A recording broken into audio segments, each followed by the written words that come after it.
Weight gain एक बहुत ही common problem है। पेशेंट्स हमारे पास आते हैं, हम बहुत कम खाना खाते हैं बट फिर भी वेट गेन होता जा रहा है, वेट कम ही नहीं हो रहा। क्या करना चाहिए इसके लिए?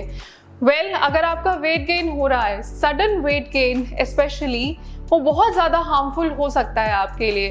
कई बार क्या है कि आपको थायराइड रिलेटेड प्रॉब्लम्स होती हैं, हाइपोथायरॉयडिज्म, यानी आपका थायराइड स्लगिश रहता है जिसकी वजह से वेट गेन होना स्टार्ट हो जाता है। समटाइम्स व्हाट हैपन इज कि आपका स्लीप प्रॉपर नहीं है, स्लीप प्रॉपर नहीं होने की वजह से भी आपका कुछ हार्मोनल इम्बैलेंस की वजह से, स्ट्रेस की वजह से कॉर्टिसोल राइज करता है, ग्रोथ हार्मोन आपका थोड़ा सा बढ़ा हुआ रहता है, जो आपके स्ट्रेस हार्मोन्स होते हैं एपिनेफ्रिन, नॉरएपिनेफ्रिन, वो बढ़ जाते हैं। सो इन सभी चीज़ों की वजह से भी आपका वेट गेन होता है। सो अगर आपका वेट गेन हो रहा है, do get your thyroid levels checked, sleep अपना प्रॉपर रखिए।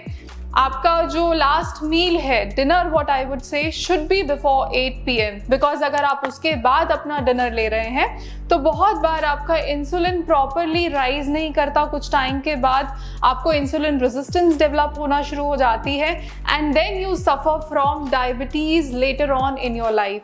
सो वेट गेन की वजह से आपका हाई ब्लड प्रेशर होने का रिस्क बढ़ जाता है, डायबिटीज का रिस्क बढ़ जाता है और बहुत सारी और प्रॉब्लम्स, हार्ट डिजीजेस का रिस्क, बाद में हाई ब्लड प्रेशर की वजह से किडनी पर असर पड़ने का रिस्क, फैटी लिवर होने का रिस्क, जिसकी वजह से फैटी लिवर आगे प्रोग्रेस करता है तो वो हेपेटाइटिस और सिरोसिस भी कॉज कर सकता है।